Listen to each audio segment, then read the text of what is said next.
जैसे किसी ने बता दिया आपको शनि का दोष है, किसी ने बता दिया मंगल का दोष है। दुनिया के जितने दोष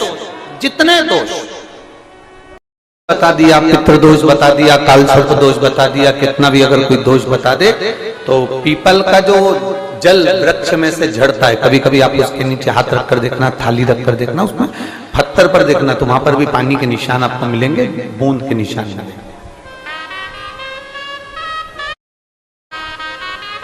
मात्र उस पीपल के वृक्ष के जल की एक बिंदी, एकमात्र बिंदी,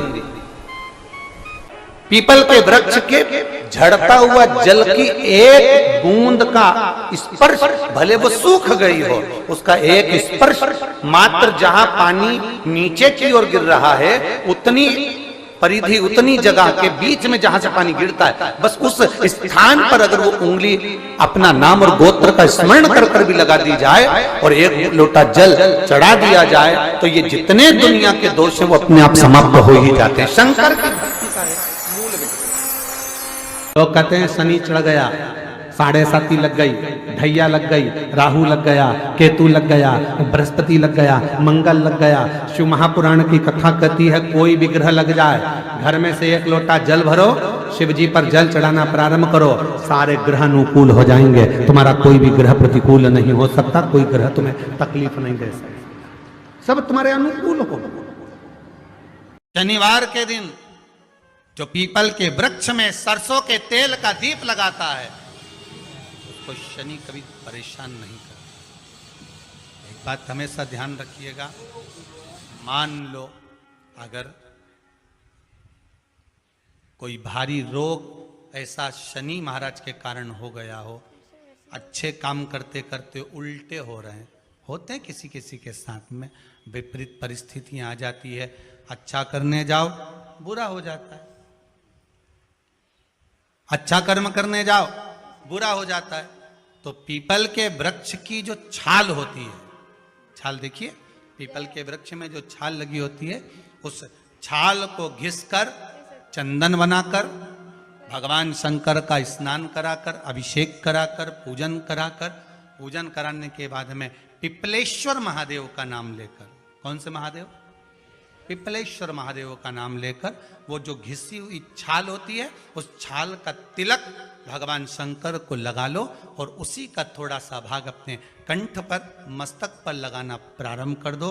धीरे धीरे जो विपरीत दशा है वो सुधरना प्रारंभ हो जाती है। पर नाम याद रखना, पिपलेश्वर, जम के बोलिए, पिपलेश्वर महादेव भगवान शंकर का एक अवतार है, पिपलाद अवतार। पिपलाद में जब दिया लगाओ और मंदिर में जब दीप प्रज्वलित करो, उस समय पर जब मंदिर में दीप लगाएं और मंदिर में जब दिया प्रज्वलित करें, अगर गोल बाती है तो वो तो दिए के बीच में ही होगी, फूल बाती है तो वो दिए के बीच में होगी। और मान लो अगर लंबी बाती लेकर गए हो, लंबी बाती को लेकर पहुंचे हो, तो अगर दीप लगा रहे हो, कामना रखकर लगा रहे हो कि मेरी ये कामना है, तो वो दीप का, बाती का मुख अपनी ओर रखना, पर कोई कामना नहीं। हम भगवान को केवल इसलिए रिझा रहे हैं कि मेरा भोलेनाथ मेरा भंडार भरे और मेरे घर में सुख समृद्धि दे। तो दीप की बाती का मुख भगवान की ओर होना चाहिए कि हमने तेरे भरोसे पर छोड़ दिया। अब हम किसी से नहीं पूछेंगे कि हमें क्या करना है, ये दीप की जो बाती का मुख है वो आपकी ओर है। अर्थात मेरा जो जीवन है, मेरा जो संपूर्ण परिवार है, मेरा जो कुटुंब है, मेरा जो कबीला है, मैं जिस घर में निवास करती हूँ, मैं जिस घर में रहता हूँ, उस घर का संपूर्ण कारभार सब तुम्हारे भरोसे पर है। तो बाती का मुख कहाँ हो गया? भगवान की ओर हो गया। बाती का मुख फिर भगवान की ओर। पर ज्यादातर लोग दिया जो लगाते हैं ना, वो अपनी ओर बाती करके ही लगाते हैं। मतलब इनकी कामना चलती ही रहती है 24 घंटे, कुछ कुछ कामनाएं इनकी जागरूक रहती है। आप अपना संपूर्ण अपने परिवार का, दुकान हो, धंधा हो, व्यापार हो, व्यवसाय हो, चाहे आप जितना भी कार्य कर रहे हो, फैक्ट्रियां चला रहे हो, वो सब अपने भगवान के भरोसे पर दे दिया, भगवान की ओर दे दिया। तो इसका मतलब ये नहीं है कि बाती का मुख भगवान की ओर हो तो तुम भगवान के बिल्कुल करीब में ही बाती का मुख कर कर लगा दो और भगवान को मालूम पड़े चोट लग जाए, ऐसा भी नहीं।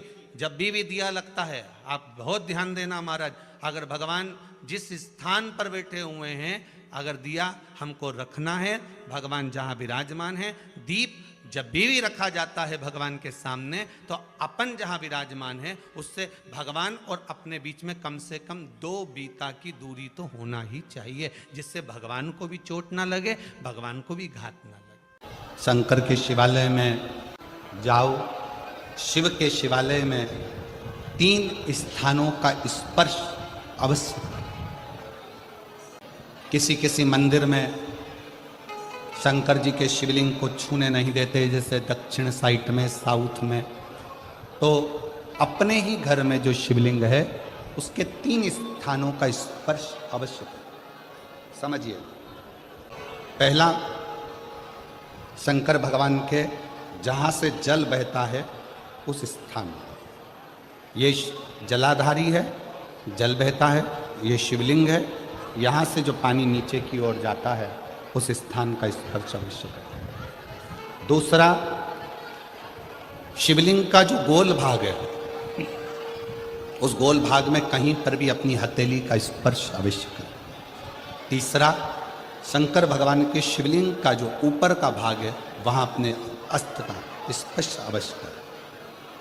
तीनों स्थान पर ब्रह्मा, विष्णु और महेश का स्मरण करते हुए आप शंकर भगवान को जल समर्पित करें। जल दिया जाए तो दोनों हाथ से अंजलि में कलश रखकर शंकर भगवान की अपने हाथ की अंजलि में जल रखकर शिव जी को जल अवश्य समर्पित करें। बहुत ध्यान देने वाली कथा है। लंका का राजा रावण कैलाश पर्वत उठाने के लिए गया था। हाथ भगवान देव अधिदेव महादेव का पर्वत कोई उठाना साधारण नहीं है। अहंकार के वश उठा रहा था इसलिए नहीं उठा। अगर प्रेम के वश उठाता तो लंका के राजा रावण के हाथ में भी कैलाश चला जाता।